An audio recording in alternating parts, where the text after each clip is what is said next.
पुराना खतियान अगर आप निकालना चाहते हैं, पुराना जमीन का अगर दस्तावेज आप निकालना चाहते हैं, आपको अगर नहीं निकल रहा है किसी कारणवश, आपको आप जा रहे हैं और भाग दौड़ कर रहे हैं, नहीं मिल रहा है, तो आपको कैसे मिलेगा और कैसे जल्द से जल्द जो है आप उसको प्राप्त कर सकते हैं। देखें, अगर मान लेते हैं कोई भी जो है जमीन यानी 1908 का दस्तावेज हो या 1912 का हो या 1916 का हो, जब का वो आप दस्तावेज है, पुराना डॉक्यूमेंट है, और वो आप निकालना चाहते हैं, तो आप कहाँ जाएंगे सबसे पहले, और ये दस्तावेज कहाँ कहाँ रहते हैं ये भी जानना बेहद ज़रूरी है। देखें, ज़मीन का जो दस्तावेज होता है, मान लेते हैं ये सारी ज़मीन का टुकड़ा है। अब ये जो ज़मीन है, इस ज़मीन का पूरा एक इन्फॉर्मेशन जो है आपके अंचल में, रजिस्टर में, जिला से जो है वो एक तरह से लिखित तौर पर भेजा जाता है, ताकि जो रेवेन्यू ऑफिसर हैं वो किसी का अगर म्यूटेशन करेंगे, किसी का अगर दाखिल खारिज करेंगे, तो उससे उसको वेरीफाई कराना होगा कि जो व्यक्ति म्यूटेशन करा रहा है उसका संबंध उस जमीन से है या नहीं है।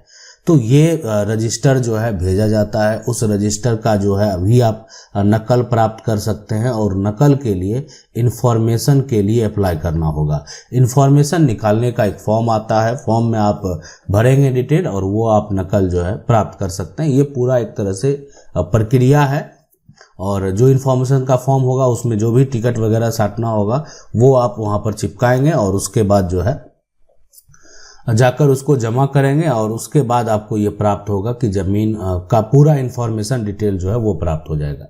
एक तो ये हो गया कि आपका अंचल में जिला से वो दस्तावेज भेजा जाता है। अब है कि सवाल यहाँ पर जो सबसे बड़ा सवाल है कि आखिर अगर आप जाके जिला में देखेंगे, जिला का कार्यालय है वहाँ पर क्या है, तो जिला में जो है हर जिले में आपको जिला अभिलेख विभाग बना दिया गया है, ठीक है।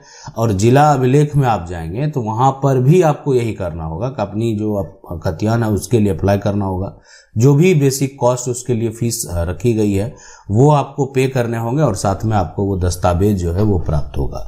तो ये हो गया। और अगर आप पुराना दस्तावेज निकालना चाहते हैं तो पुराना दस्तावेज आपका जो पुराना जिला होगा, कहने का मतलब अभी वर्तमान में आपका जो जिला है, और 1908 के समय में जो आपका जिला होगा, तो जो 1908 के समय में जो जिला होगा उस जिले के कार्यालय में जाना होगा।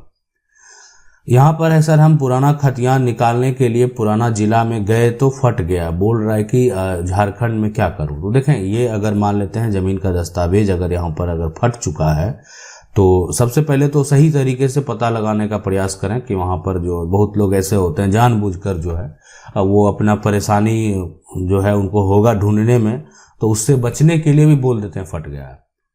तो अगर आपका जो पुराना खतियान होगा उसका जो इन्फॉर्मेशन है वो अगर आपके अंचल में आया होगा तो वहाँ पर रजिस्टर में वो जरूर कभी मेंशन हुआ होगा। कभी तो जो हमारे पूर्वज होंगे वो उसको, उस जमीन को, जो खतियान है ना, खतियान का जो इन्फॉर्मेशन है या खतियान की जो भी प्रॉपर्टी है उसका म्यूटेशन करवाए होंगे, वो रजिस्टर पर दर्ज हुआ होगा, तो वो उस समय का भी आप नकल जो है प्राप्त कर लेंगे। अगर वो ऑफिशियल डाटा है तो फिर आप उसको लेकर कोर्ट में जा सकते हैं, या किसी भी समस्या अगर आपको है, किसी प्रकार का समस्या है जहां पर आप उसको देना चाहें तो दे सकते हैं।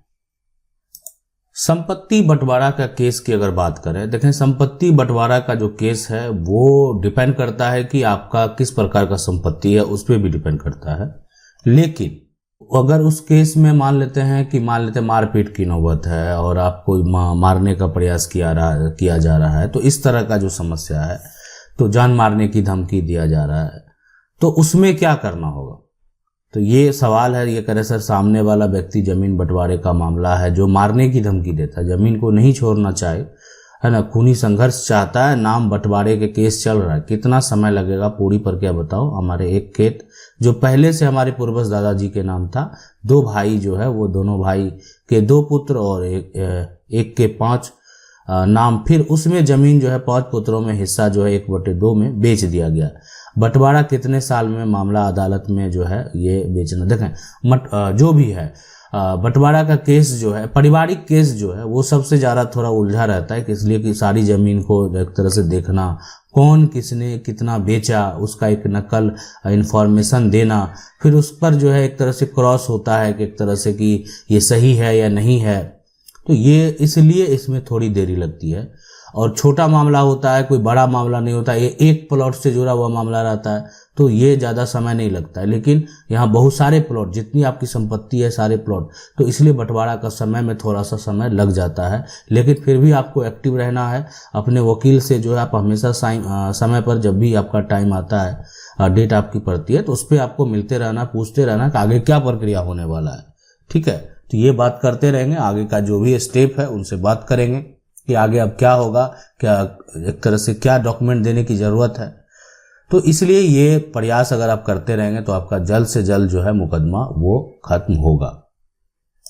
अब जो सवाल है कि जमीन का पर्चा क्या होता है, तो देखिए समझ लें इसको कि जमीन का जो पर्चा होता है, जैसे मान लेते हैं ये जमीन है, इस जमीन पर किसी का कब्जा है, और कब्जा है वो व्यक्ति जो है वो गरीब है, उसके पास जमीन नहीं है घर बनाने के लिए, तो उसको सरकार के द्वारा जो है जमीन का एक तरह से पर्चा दे दिया जाता है कि आपको कोई हटा नहीं सकता इस जमीन पर।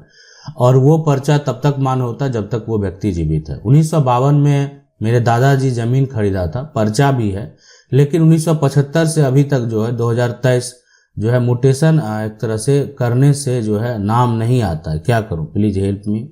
तो ये जो है यहाँ पर जो समझ रहे हैं, देखें अगर पर्चा आपके पूर्वज के नाम से है तो पर्चा उन्हीं के नाम से रहेगा, आप उस पर रह रहे हैं। लेकिन उनकी मृत्यु के बाद जो है पर्चा अब आपके नाम ट्रांसफर तभी होगा जब आपके पास भी कहीं भी कोई जमीन नहीं है, आपके पास भी जो है वहां पर घर कब्जा है, लेकिन आपके पास भी, आप भी गरीब हैं और आपके पास कहीं जमीन नहीं है, उसी सिचुएशन में वो पर्चा ट्रांसफर होगा। नहीं तो उस पर्चा का मान्यता जो है खत्म हो जाता है।